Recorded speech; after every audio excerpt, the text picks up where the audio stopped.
This is an overview of the Zuum tool. The purpose of this video is really just to give you a kind of a jump start on using the tool, how to navigate it, and some of the top level features. We're not going to drill into any of the deeper admin stuff. We have another video for that coming up. So with that, let's go ahead and get started.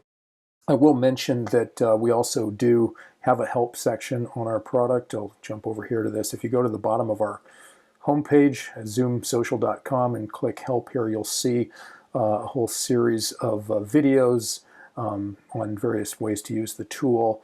And then here are articles and updates and data definitions in our user guides. So a lot of helpful information here. I'll be referring to some of this as we go through the tool. And then also when you're using the tool, we call this a report page. So anytime you see up here report guide, you can click that. The report guide button will bring up a page with a lot of information that's specific to the exact report that you're looking at on that page. So let's go ahead and get started looking at some of the features up here, top nav-wise. This is there are plans and profiles. I'll quickly cover that. Basically, a plan is all of your pages combined in one plan of Zuum, and then you can sort of divvy up or organize those pages into profiles. You can make as many profiles as you'd like, and you can easily switch from one profile to the next, however you'd like to set that up. Also, whenever you're in Zuum, keep in mind that you can reduce the number of brands you're looking at. Now, some of the charts in Zuum are going to be for one brand, but others are for multiple brands. So I'll just, as an example here, remove a few brands and click off of that. And so now you can see the chart will refresh with only the brands that we've selected up here. And then lastly over here is the date selector, which is runs as any of the others do. Let's take a look at the left nav. Start by showing you can click on the three, I guess they call this the hamburger menu here, the three horizontal lines to collapse the nav.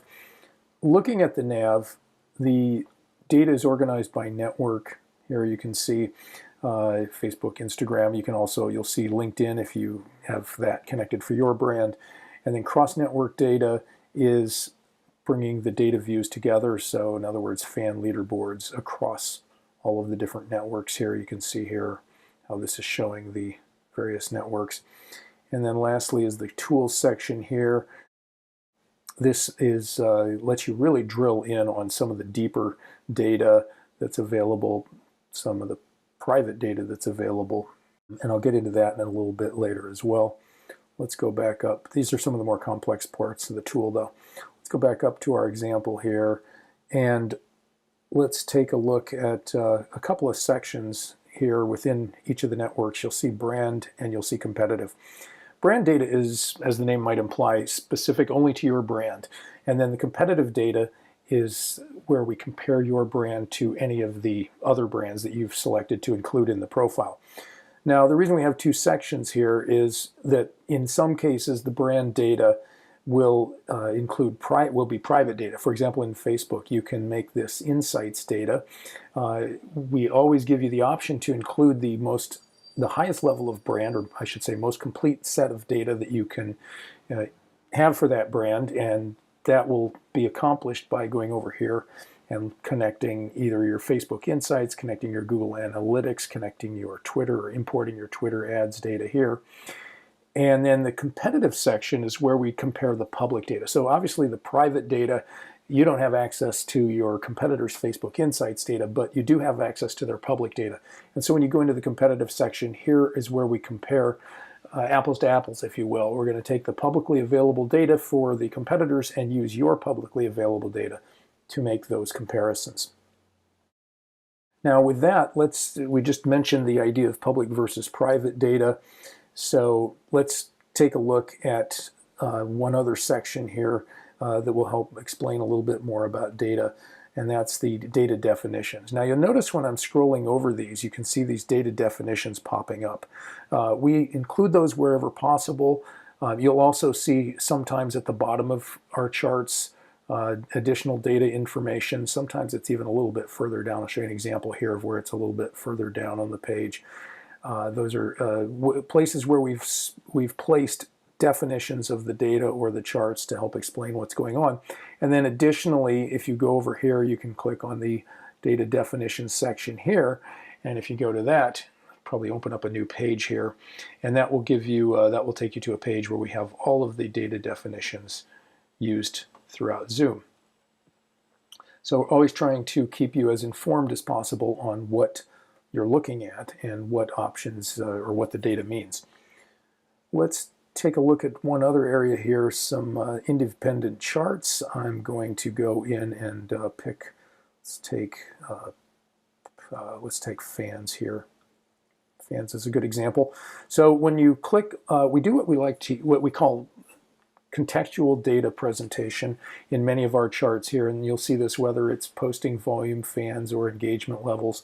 What you see here is the view of fans stretched out over whatever timeline. So here we're looking at the last 30 days. So you can see how fans have progressed over the last 30 days for each of the brands you're looking at. Or you can look at the total number of fans. So here's overall fans with each brand's totals and percentages. We also include new fans here as well, so that's always an interesting comparison.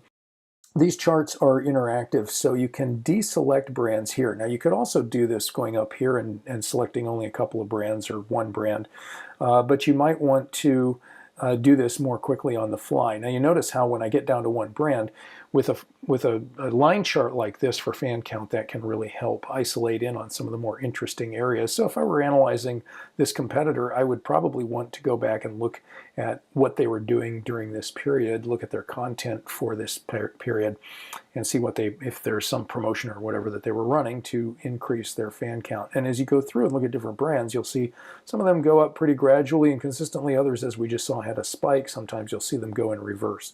So there's a lot of additional data. Furthermore, with each of these charts, these independent charts, you can download the independent charts. You can download them graphically, or you can also download the CSV of the data that's behind this chart. As you roll over these or hover over them, you'll see this little icon pop up. Oh, I wanted to show you the sorting by tables. So let's see, let's go look over here.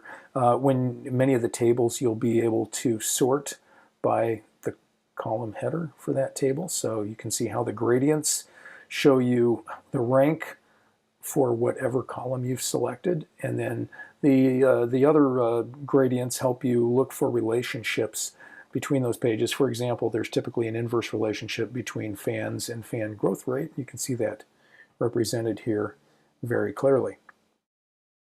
One other area to go over here would be downloading and exporting data. So downloading data, you can go here and select to download data, and you'll see a lot of options for downloading data in bulk. This is a very simple, easy way to download large amounts of data without having to go through the different reports independently. And then additionally, let's go back to our previous view here, looking at a chart. And let's say you wanted to download this chart as it stands. You can go up here and either download a PDF or a PNG of this chart and use that graphically to put into reports and so on. So that's our Zuum overview. Check out a lot of our other videos in the help section.